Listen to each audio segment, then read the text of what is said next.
bate-papo de hoje, nós estamos aqui com o escritor, historiador, pesquisador Juarez Viana, autor dessa obra aqui, tá? Guajuru, Registro da Indiferença, que fala com bastante propriedade, é uma obra bastante fundamentada bibliograficamente sobre a história de Extremóis, especificamente período colonial.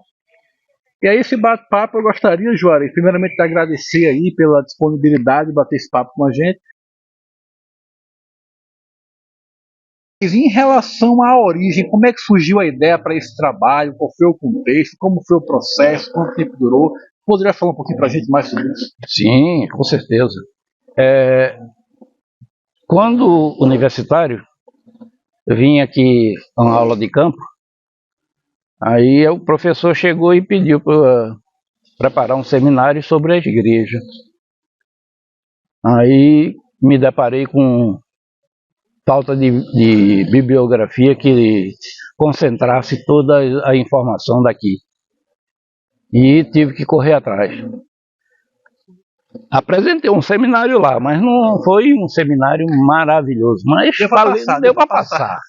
Deu para passar. Mas eu digo não. Aí daí surgiu a necessidade de escrever uma obra que tratasse do assunto na íntegra. Ou seja, procurei vários autores, Sena, e tempo levou esse processo? Aí o tempo foi 3 anos, mais ou menos, eu calculo isso. Começou mais ou menos em que ano ali?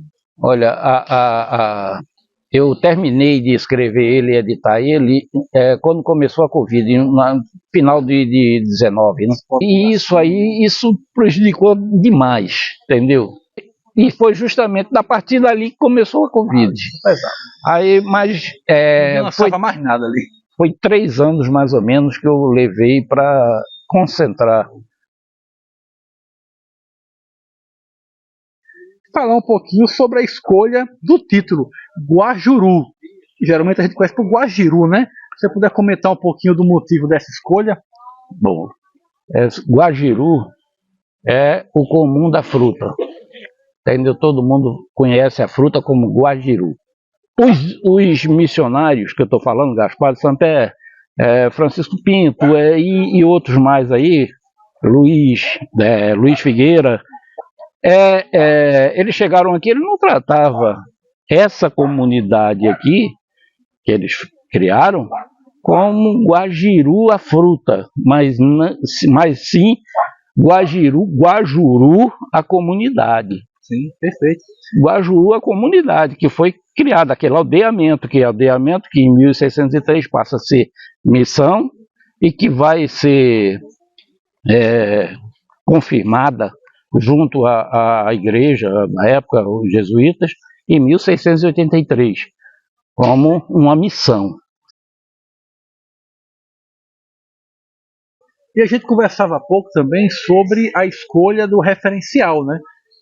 Apesar de vários autores citarem ainda Guajiru, talvez por opção, talvez por hábito, não sei, mas você escolheu um autor e uma obra específica como fundamento. Para comentar um pouco, mostrar a obra, se for o caso? Sim, esse livro aqui de Companhia de Jesus... Foi essa besteirinha, né? História da Companhia de Jesus. Por que eu falei o nome Guajuru e não falo Guajiru? Porque esse autor cita... Qual autor? Serafim Leite. Ele cita que os jesuítas que chegaram aqui, eles não trabalhavam o nome Guajuru para o aldeamento, mas sim Guajuru. Eles tentaram diferenciar da fruta. Em relação às dificuldades enfrentadas para a gente chegar nesse trabalho?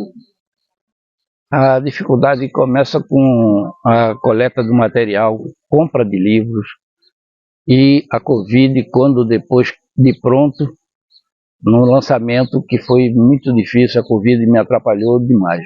O livro acabou passando despercebido. Com certeza, gente, né? Com certeza.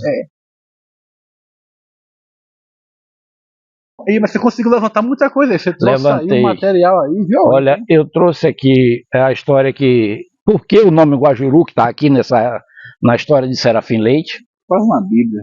Entendeu? É a nossa clássica.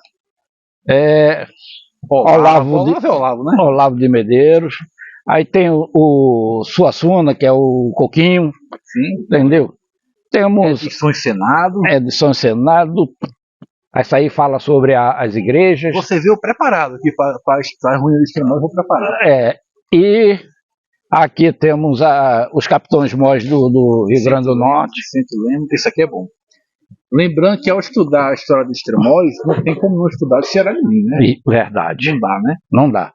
Aqui é a história do Forte. Já tem mais? E aqui tem Câmara Cascudo, que a primeira edição dele. Dá para fazer um resumo aqui, né? Dá para resumir alguma coisa. Então, a gente estava falando sobre o recorte, né? Você faz um recorte na obra, basicamente que leva em consideração o período colonial.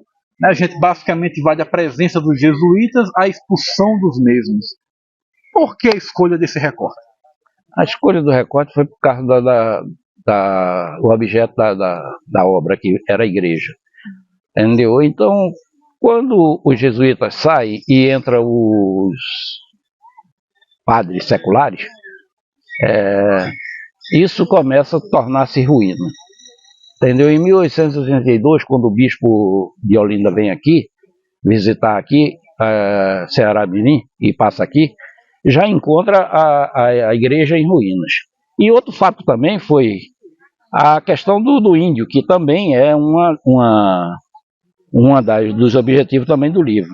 Então, a Guerra do Bárbaro dizimou toda a população indígena. Um local que nasceu de uma comunidade indígena e não tinha mais índios. E os índios que tinham estavam domesticados. As crianças na Guerra do Bárbaro foram vendidas para o Sudeste. As mulheres da mesma forma. Os índios que sobraram estavam nos terços ou mortos. E só salientar, quando a gente fala em Guerra dos Bárbaros, que tem até outra nomenclatura, né? Várias nomenclaturas, na verdade, vai até 1720 mais ou menos, em que pese ter sido um evento que ocorreu em todo o Rio Grande do Norte, sobretudo no interior, a cidade, o local que mais sentiu os efeitos, foi Guajiru. Guajiru, a época que praticamente teve sua população o quê? Não, vou contar um fato aqui que aconteceu naquela época, citada pelo Serafim Leite. Os índios que foram cristianizados no interior, eles queriam, na Guerra do Bárbaro, fugir da Guerra do Bárbaro. E já que ele era cristão, foi mandado ele aldear em quê? No Rancho Silva e depois transferir para cá. Entendeu? Quando chegaram aqui, eles foram incorporados ao terço, porque o terço passou aqui e... Terço Domingos Velho. Isso, terço paulista. Chegou aqui, pegou eles, entendeu? Aí eles não queriam ir e tal, mas pelos jesuítas assegurar a segurança das mulheres e crianças, eles aceitaram. Quando os colonos faz o contrário, vem e pega as mulheres e começa a botar ela para ser empregada em casa, nas casas deles, e as crianças passarem a ser vendidas como escrava para o Sudeste, entendeu? Eles tentam se revoltar, entendeu? Eles tentam voltar aqui para acabar com os colonos, matar os colonos e a autoridade aqui, mas há um acordo entre o Fernão e a autoridade para não acontecer isso. E isso eles retornam de novo à guerra, mas quando chegam, a maioria deles não voltam, morrem. E o que estava acontecendo, aconteceu. Juarez, levando em consideração a sua pesquisa, seus estudos, o que você diria hoje para as pessoas que chegam à cidade de Extremóis, e a cada dia são mais e mais pessoas que estão chegando por aqui, se deparam com essa situação, com essa história, né? E o que explicar o fato da igreja se encontrar nessa situação, em completo abandono e em ruínas? O que explica isso historicamente? Olha, isso aí é um é um contexto.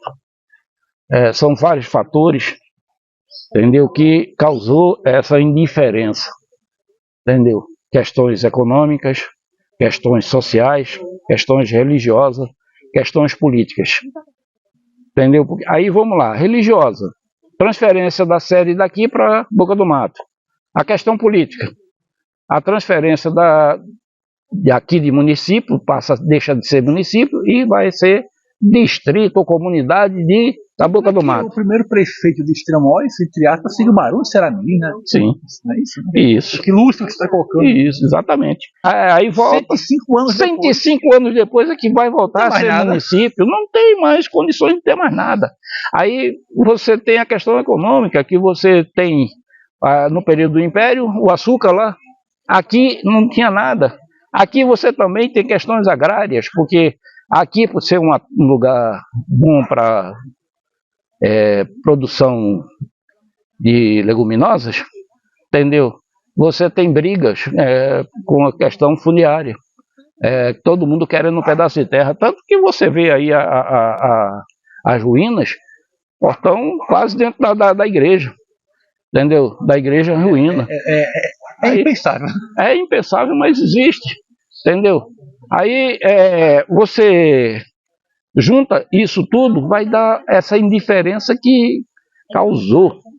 Então, historicamente, cada um tem uma parcela aí. Não dá para culpar o único. Não, é todo mundo. Cada um botou um tijolinho nisso aí. Né? E hoje ainda há essa indiferença. Aí você vendo essas indiferenças e vai culminar tudo isso.